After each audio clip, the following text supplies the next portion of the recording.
Привет! It's March 20th, the equinox, and so spring is here. Actually, it'll be here officially in a couple of hours, but I figured that this would be a good opportunity to talk about another Slavic goddess.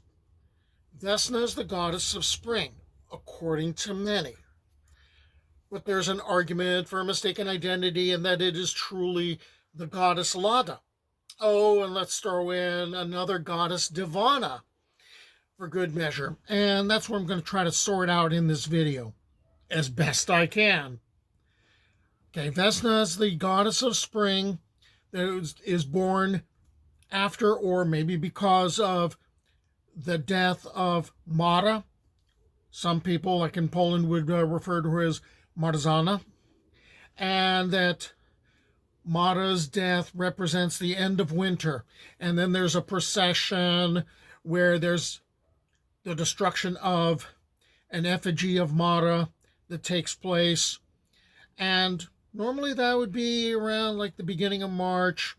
And then there's another celebration and procession that is specifically in honor of the goddess Vesna.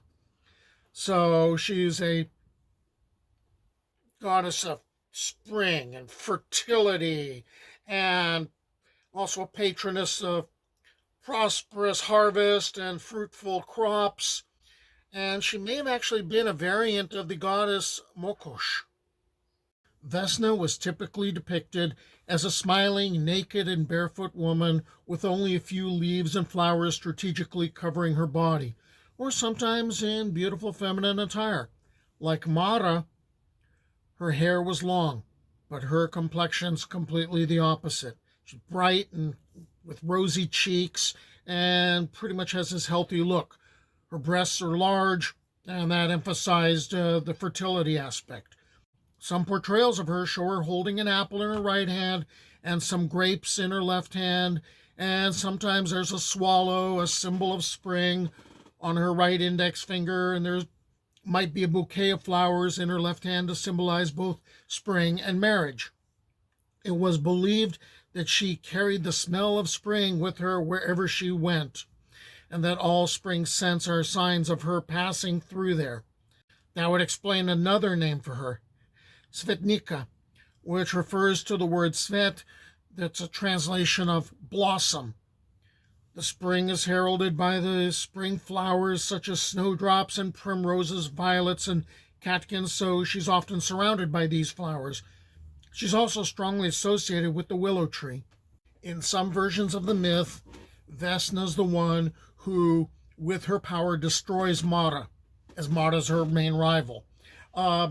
These two goddesses cannot exist at the same time. So in some versions, Vesna actually fights Mara, and she's carried to the battle on the winds by the god Striboch, who's the god of the winds, and that she's protected in some versions of the story by Yarilo, and we'll talk about him in another video. Mara's death happens on the day of the spring equinox, okay, the official ending of winter, and it's ushering in the warmth and growth of new life and prosperity. And because of that, the day is celebrated. It's regarded as special. So Vesna gets her own ceremony. Peasants would celebrate the return of spring, Vesna, by going out into the fields, and they're carrying larks, all right, birds symbolizing spring, and they're made of clay, and they're decorated with flowers, and they sing songs, in honor of the spring season. Now, Christianity comes along, and the ceremony gets changed. So in Christian times,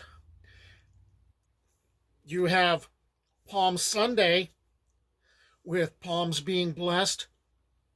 That's not going to be the same thing as in Eastern Europe and in Orthodox countries because of the climate. You don't see a lot of palm trees in Kiev.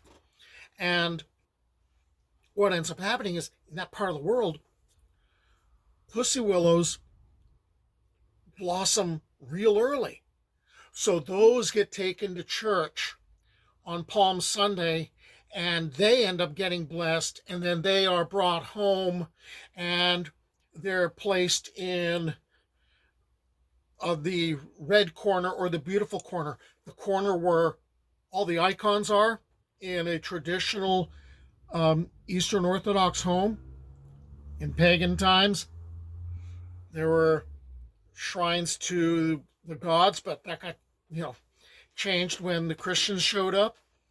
And these pussy willows that have been blessed in church in honor of Palm Sunday, they get placed in that corner. And they were supposed to be kept there until the next Palm Sunday, and after that they would be burned. As a matter of fact, I grew up with pussy willows in the house, and I was always powerfully confused on Palm Sunday when we would go to church, and everyone's making a big deal about the pussy willows, and I'm asking, like, where are the palm leaves? A different custom, adapting for a different climate. And so the idea was also that these pussy willows or various plants that were blessed would protect people from harm. Okay, now we got to start piling on to make this really confusing. In the Polish tradition, Vesna is also known as Devana, or sometimes Diva, or sometimes Jiva, or Dziełona, a goddess who is more closely associated with forests, the hunt, and fertility, so she's sort of a Slavic version of Artemis or Diana, but also make her the goddess of fertility, love, infancy, and weddings, and her names all derive from a word meaning the maiden.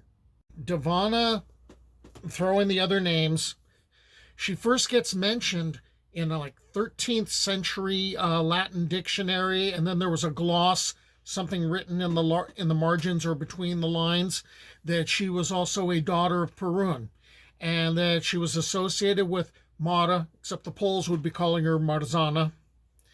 And this kind of fits with the whole Vesna Mara thing, because there was a tradition in Poland of young people taking an effigy of Marzana, Mara, and destroying that effigy, and then what they were supposed to do is cut down a small fir and tree, okay, and strip away the bark and decorate it with paper roses and pisanki and all this stuff, and then the boys walk around through the village from house to house, and they sing songs like, "We've already brought death out of the village. We are bringing a new summer. We bow to the May days and colorful flowers." And that's a lot like the ceremony involving Mara and involving Vesna.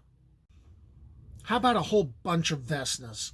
Okay, Vesnas, in some stories, are beautiful women who live in palaces on the tops of mountains, and they're pretty much kept in those palaces by a magic circle surrounding the palace.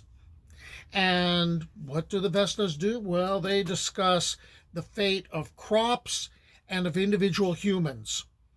And at the beginning of spring, and also at the beginning of fall, the circles go away, and the Vesnas leave the palaces, and they go down the mountains into the valleys, and they're riding wooden carts, and they're singing. Some humans can hear them singing. I would assume they're the same ones that are hearing the carts. All right, and sometimes what people are doing is they get real curious about, what's my fate? Are they talking about me? And so they might sneak up to those palaces. Don't get caught if you're going to do that, because the Vesnas are really not happy to have someone eavesdropping on them. Let's get to another goddess of spring. Okay, this is Lada. In Slavic mythology, she is considered the counterpart of the Scandinavian goddess Freya and the Greek goddess Aphrodite, both divine representations of beauty and spring and rebirth, end of winter. And she is the daughter of Tsar Mora, the Sea King, the wife of Dajbog. Well, we've run into his name before when he was connected with Vesna's rival, Mara. And in some accounts, the mother of Yarilo, also the mother of the divine twins Lel and Polel. Dajbog, with the help of his father and his brother, steal her away from Tsar Mora. Lada is considered to be an embodiment of divine beauty and eternal youth, and is illustrated as a voluptuous woman with wavy golden hair, white skin, and attractive curves that express maturity and motherhood. Some Russian folk songs and tales describe her as a gracious, beautiful woman with golden hair and a crown on her head. She's a patroness of lovers, spouses, contracting marriages, and couples, but also a guardian of women, children, and fruitful harvests. So that's kind of like that spring thing, too. In some Slavic myths, she is mentioned as the mother goddess and a supreme female deity of human eroticisms and desire. In other myths, Lada is paired with Lado, who is her male twin. Lada and Lado were seen as divine twins, although some versions present them as mother and son.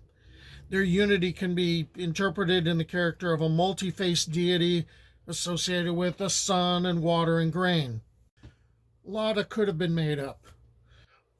Historians and folklorists have had a lot of debates about the character of Lada and her twin Lado, and maybe she is a form of the mother goddess Mokosh.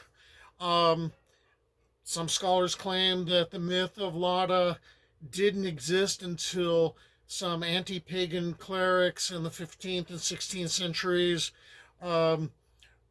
started writing things down, and they took examples from Greek mythology and Egyptian mythology, and I guess they were trying to show how bad, this paganism was.